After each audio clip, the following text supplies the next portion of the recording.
Hello, my wonderful, beautiful friends, guys. Welcome back to r/EntitledPeople, where you know the deal. People don't give a care in the world about anyone but themselves. And in today's episode, you're gonna hear about the most entitled people ever trying to get jobs, and the stories are wild. And one OP tells a story about how she as a manager had this interview she'll never forget. I hope you enjoy the stories today. Don't shake your heads too hard. And as always, you can send or link your post to this email right here. Let's dive in.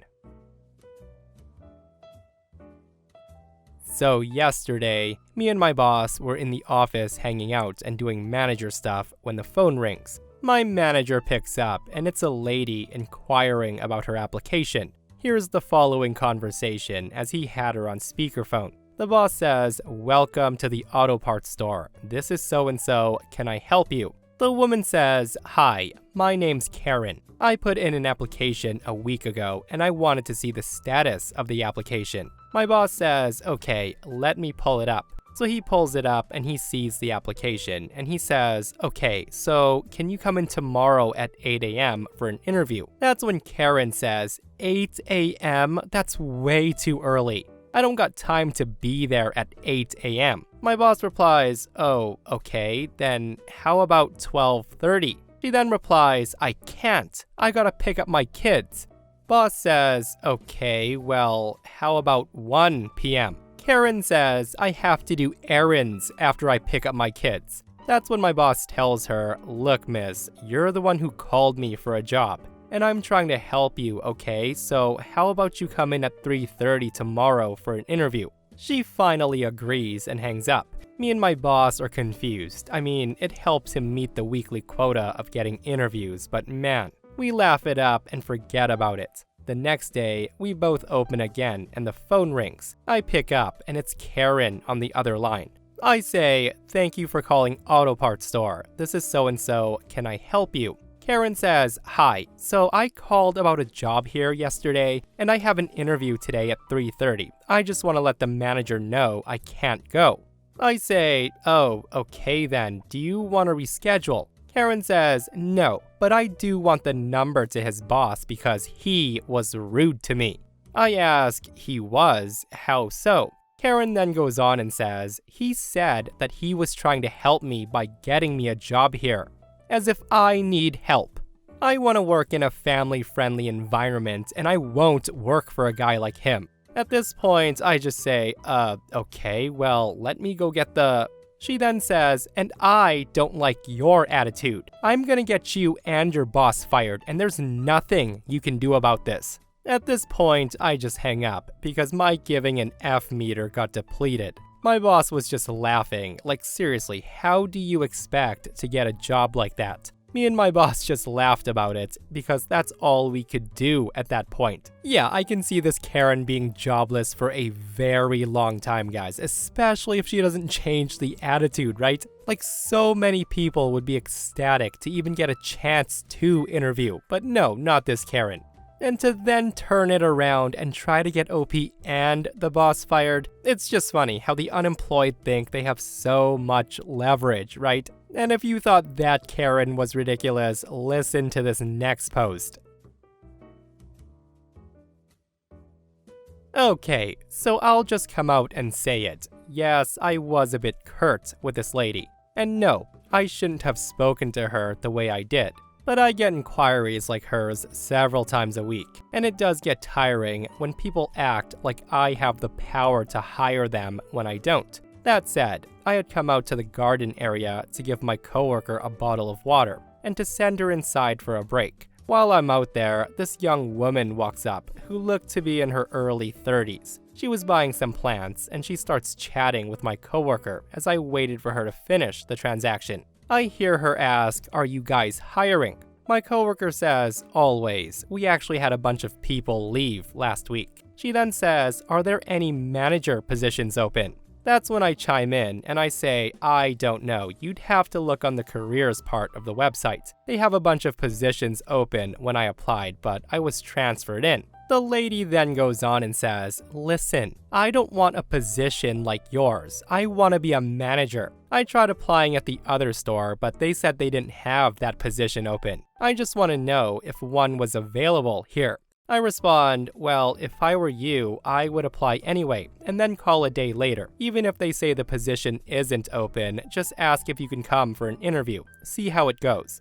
Could be that someone misclicked something and it's actually open. The lady then says, but is the manager position open here? That's all I want to know. At this point, I'm getting a bit tired of this line of questioning. So I say to her, ma'am, I do not know. I don't keep track of that stuff. I'm a cashier. My coworker then adds on to it and she says, I'm sorry, all you can do is apply. The lady then proceeds to tell us all of her qualifications. And this went on for a few minutes, with me and my coworker just waiting there. At this point, she had finished the transaction and was waiting awkwardly for the lady to move along so she could take her break. The lady then finishes talking about wanting to be a manager, and I say, okay. She then pauses for a second as she stares at me and she says, well, I want the position. I tell her, then you should go inside and speak to one of the managers on staff. I can't help you, ma'am. She says, don't you want me to be your boss? Listen to me, I'm so nice. Me, now past the point of irritation, tell her, not particularly. Her tone then gets sharp and she says, well, what's that supposed to mean? I tell her, no, I don't want you to be my manager. She then stares at me in surprise, and I tell her, you can either apply or don't. I don't care, but I'm not working for you. The lady just stares at me for another few seconds before she quickly hurries out of the store. My coworker, equally surprised, and after a moment, quickly leaves as well. I didn't see the lady ever come back in again or hear anything further about the incident. And as far as I know, no, the store's not hired any new managers to date. You know, I know OP said they shouldn't have spoken to the woman like this, but honestly, that's how you respond to someone like this. Don't you want me to be your boss? I'm so freaking nice. Listen, a person who has to tell you they're a nice person is not a nice person at all. And I'm sure we can all agree, guys, that this lady who happens to live in Delulu land should never be in a position of power.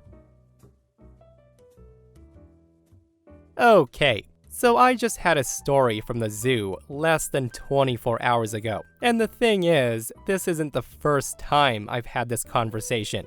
So a woman notices our sign that states we're hiring drivers. As she pays for her valet, she's chatting with me about it, mentioning how sorry she feels for the drivers that stand outside all day in the blistering heat. She then says my job as cashier seems so much nicer, and I do agree because, well, it is. The woman then goes on to ask what my shift is, and I tell her I work from 7 o'clock to 3:30, Monday to Friday. I let her know that we have a 24/7 location that needs cashiers for all shifts, and my location needs a 3:30 to 10 p.m. cashier Monday to Friday. The woman then asks for an application, which I gladly give her. And this is where it goes downhill. Once the application's in her hand, she suddenly looks very smug. She then says to me, "Can I mail this back instead of bringing it here?" Now, I thought that was unusual, but okay. So I write down the address and hand it to her. The woman then snatches it out of my hand, scratching me with her nails. She offers no apology, but instead, I suddenly get a nasty tone from her. She then says to me, "So, how do I get your job? Your job looks easy enough." I just blink at her and I explain what my shift is, and then explain the available shifts again. I get about halfway through before she interrupts me, and she says, yeah, I heard you, but I want your job. I want this shift. 7 o'clock to 3:30, right? Every day. How do I get it?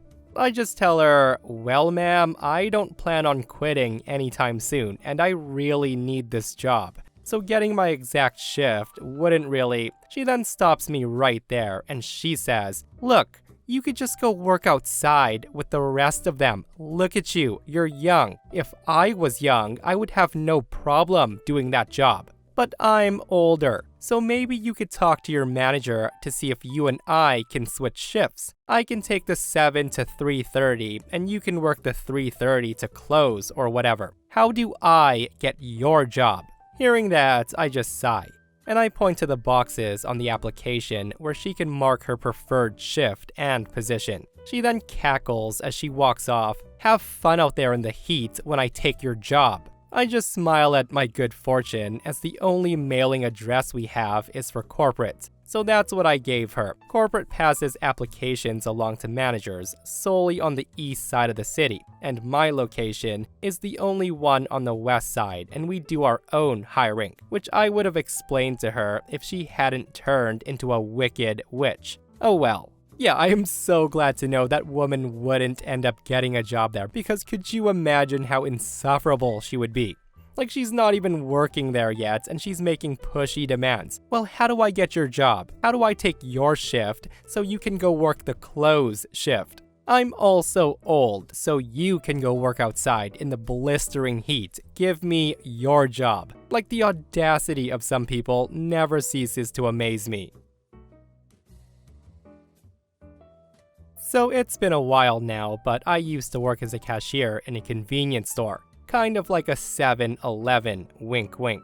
I started as everyone else on the lower end of the ladder, and I went up to being a manager. And being 17 at the time, I thought it was a pretty good achievement. But looking back, I do realize that I might have put way too much into this job. That said, I was working the weekend shift as a manager, and I was covering for the other cashier for a smoke break. There were about 2 to 3 people in the store, nothing too fancy.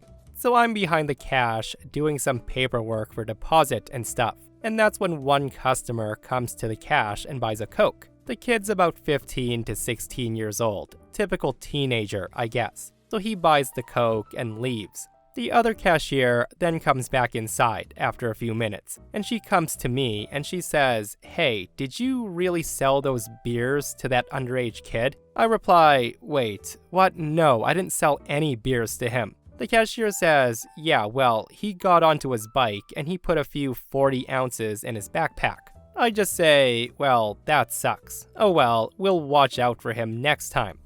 So we left it there, enjoying the remainder of our shift with no problem. Fast forward to the next weekend. I receive a call from the district manager asking if it would be a problem to give an interview to a kid. He was only available to do one on the weekend, so I said, no biggie. Come Saturday, 1 o'clock. A teenager comes inside and I recognize him from the last time. It's our little thief. So I thought it's time to watch him closely and catch him in the act. And that's when he goes to the cashier and asks something. And in my head, I'm like, you gotta be kidding me. The cashier makes a sign to the camera and I go to the front. Here's our thief with a grocery bag with some empty beer bottles to be consigned. And he's like, yeah, so I'm here for the interview. I reply, all right, so we'll go back to the office. You can drop those here next to the counter and we'll get to that after. The thief says, okay, great. He drops the bag and follows me inside. I ask, so did you bring a resume? The thief says, oh, yeah, here it is. He then gives me his resume with pretty much all the information on it. So we sit down and I ask him a few questions, just to make sure he feels safe. The usual interview questions, we all know about those. Small talk and all. So I get done with the interview and we get up, and that's when the kid asked me, so, when will I have news about this job? That's when I tell him about the job. You can forget it, man. Though, you will probably have some news about the police and from your parents. Hearing me say that, the kid freaks out and says, wait, what? Why are you calling the police? That's when I tell him, yeah, so I know you stole those bottles at the front last week, and you have the nerve to bring them back here and apply for a frickin' job here? Do you think I'm stupid or what? And since you came back and you gave me your resume, I have all your contact info. Also, with the footage of you stealing. So it should be a breeze for police to get you.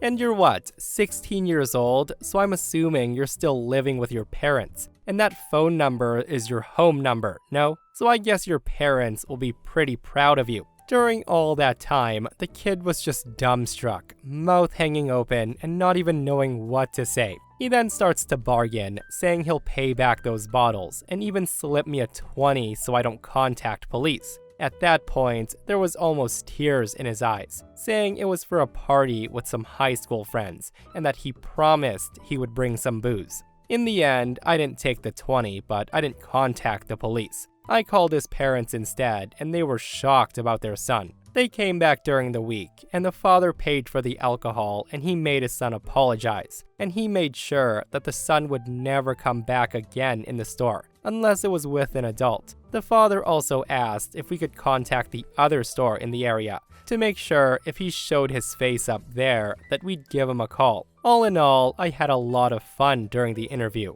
and I just hope that he learned a lesson from this mistake.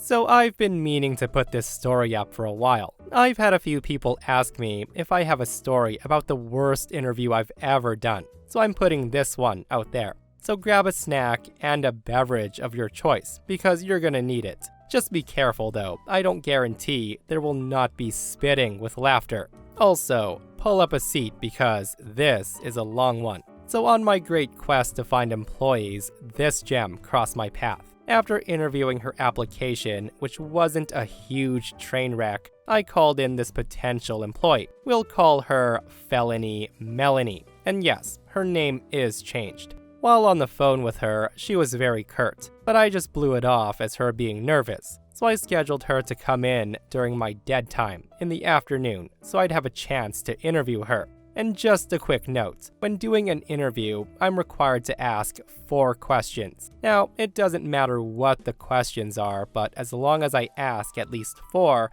it's fine. So about 10 minutes after her appointed time, I see what I think is a woman come through my door. The woman's about 6 feet tall and around 300 pounds. Her head is shaved on the sides, and the rest is greased down with what I'm hoping is hair gel. But from the smell of her, I'm not so certain. Her clothes consist of torn jeans, an oversized dirty men's t-shirt, and work boots. At this point, I'm a bit taken aback by this appearance, but I never judge a book by its cover. She then asks the counter girl for me, and she points out my office, which is my favorite booth to interview people. And that's when Felony Melanie sits down. I come to the table and say hello, and put out my hand to shake. Without even taking my hand or even saying hi, she looks at me straight in the face, and she says, "Let me tell you about my felony." Hearing her say that, I think, wait, what? First off, I will still hire people with records, depending on the record. But the woman launches into this without even saying hello. Not to mention, there was nothing on her application saying she had a felony. And we do have a place that asks about it. So I sit down and she starts into this story, and I remember it word for word because, damn, it's a crazy one. You know those moments in life that you never forget? Things like your wedding, the birth of your first child, and your first kiss. And then there's those horrible times like your grandparents passing, your first breakup, and failing a test. Well, this was not one of the former. This was like being run over by a truck and looking down and seeing your legs broken and turned the wrong way. That pretty much describes this conversation. So back to the story. Felony Melanie breaks out with this great opening line, and I motion for her to continue. She then goes on and says, "So let me tell you about my felony. First off, it's a load of crap. You see, I saw something go down. Well, maybe I saw something go down, but I don't talk about it because I ain't no snitch, right? So maybe I saw something go down. And the popo, and yes, she said popo, show up at my place asking about it. And I tell them I didn't see nothing. So they say that someone else said I saw, and I didn't see nothing, and ifin, and yes, she said ifin, someone else said I saw something, they are liars. And that person better watch their backs, cause if the person who they say I saw do something, which I ain't saying I saw, they're gonna end up in a bad place, if you know what I mean. Now, all of this is said without stop, but it doesn't end there. The woman pauses for a minute to take a breath, and then she pushes on and says, "And then, I ain't saying I saw anything, but even if I did, I'm no snitch. So then, the coppers say they have me on video during the time that something maybe went down. And I told them they was liars, cause there weren't no cameras at that place that it mighta happened. And even when the judge said it was clearly me on the video, I ain't saying nothing, cause I'm trustworthy, see? If you hire me, you don't need to worry about me saying nothing about something, got it? In my head, I'm just thinking, wow, and I'm still in shock over this. I don't even know what to say. All I can think is, so you're telling me you're a liar. I clear my throat after a few seconds that feel like 10 minutes, and I get on with my questions. And remember, I have to ask for, even if I know I'm not hiring this person. So I go on and ask, so it says here that you worked for so-and-so fast food restaurant. What did you like most about working there? Felony Melanie replies, everything.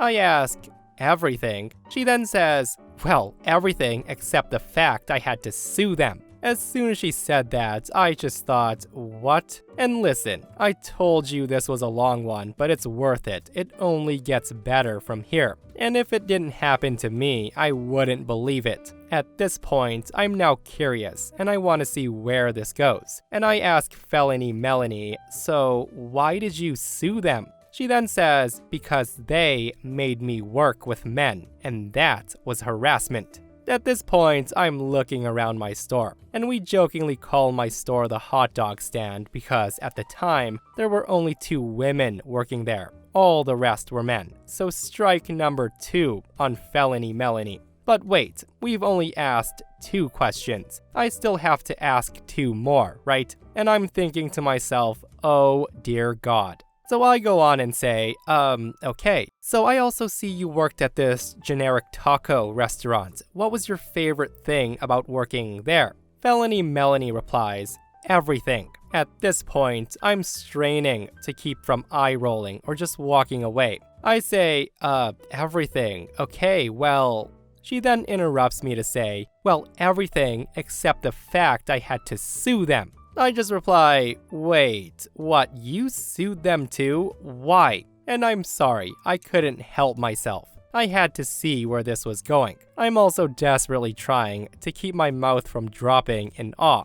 Felony Melanie then goes on to say, well, you see, I was in line to be manager, see? And so one night, they says the safe ain't right. So it must have been me that took the money. And yes, she did say ita. She then continues and says, I don't know why they say it's me. It's not like I ever took the money before, and it was only like $100 missing. Not like a busy place like that misses that much anyways. So they says I took it, and so I sues them because they don't have no proof it was me. Now, I'm absolutely speechless at this point. She then says to me, and I guess this is the entitled part, so I got the job, right? Cause why you calling me in here if I ain't got no damn job? Don't you be wasting my time. I don't want to have to come back here for no damn second interview either. So tell me right now if I got the job or not. I just managed to croak out that I have another person coming soon for an interview. And if she hears from us by the end of the day, she got the job. She just says, you best hope it's me you call at the end of the shift. Again, I managed to croak out some kind of thanks or farewell and just walk in the back and sit in my office, trying to make some sense of this whole thing for probably 10 minutes. That's when one of my employees comes to the back, and he asked if I'm hiring her. I just look at him, and he looks back and starts laughing, and I start laughing. And we don't stop for a very long time. Needless to say, she's not in my employee list.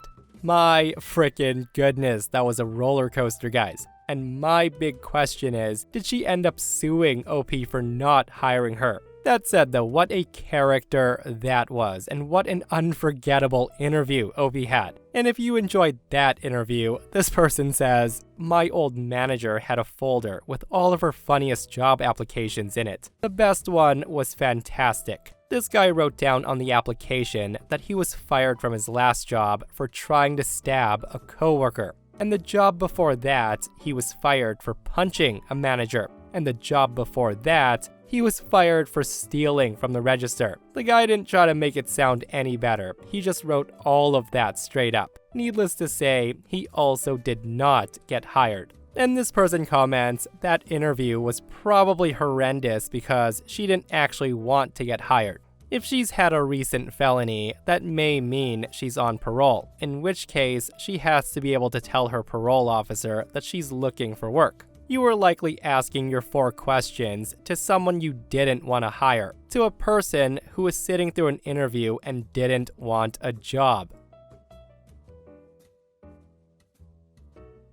So here's some background. I own and operate my own retail store. It's actually a seasonal fireworks tent, but not like any fireworks tent you've seen before. It's 2,400 square feet of fireworks heaven, where the party and the insanity climax at midnight on the 4th of July and New Year's Eve. That said, here's the story. Welcome to the week of scam artists. They rarely get away with it, but that sure doesn't stop them from trying. This story is more of a con that I helped set up. I got a call from a local television station asking me to do an on-camera interview, which is no big deal. I've done lots of them. It seems like when the 4th of July rolls around every year, I get calls asking for comments or interviews with the local media. I'm always happy to publicize my business, and I'm usually smart enough to not say something that would get me in trouble. Usually. So one of my good friends, who we'll call TC, works on a talk radio station in Orlando. It's actually the top-rated station, and I do a lot of advertising with them. So I mentioned to him that the media were gonna come by and interview me, and he said he would swing by to watch the fun and pick up some stuff. So TC shows up, and I show him around and point out some of the new stuff I was carrying. The news station then arrives, sets up their equipment, and we do a quick interview. I answer their questions and talk about how great fireworks are, how everyone should be safe, blah blah blah. The reporter then asked me if it's okay for him to interview people shopping at my tent. I say, of course. So who do they walk up to first? The guy with the shaggy hair, the baggy shorts, and the flip-flops wandering around my tent, my buddy TC. And here's the con. So the reporter introduced us and we acted like we've never met each other before. I walked away so they could get started. I knew it was gonna be a good interview when the last thing TC whispered to me was, should I take off my shirt? I think TC ranted for a good 3 or 4 minutes in his best stupid redneck voice. I can't actually remember all of it, and a few times I had to walk away because I was laughing so hard. I was afraid the camera would pick it up. Here's a few of the more memorable quotes. Number 1, he told them that fireworks are as American as America, even though the Chinese make them. Number 2, if you don't buy fireworks for the 4th of July, you're probably a communist.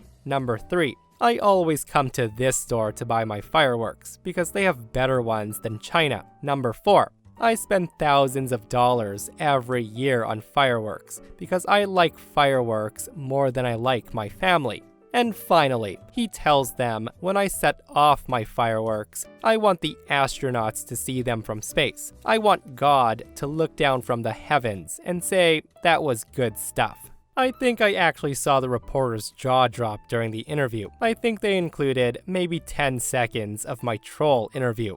I don't think they played it again during the later news broadcasts. I have a feeling that somebody from the newsroom recognized my friend, and they realized they'd been had. Amazingly, I've never been called by that news station for an interview since. And that, my friends, brings us to another end of our slash entitled people. Guys, I hope you enjoyed today's stories. If you did, hit that thumbs up. And if you're not subscribed, consider subscribing so you don't miss these crazy stories. And if you missed the last episode on the channel, it's an r slash entitled people episode, where bad bosses are getting absolutely destroyed by their workers. Guys, go check it out if you haven't, and myself and Stevie Boy will see you guys in the next one. We love you.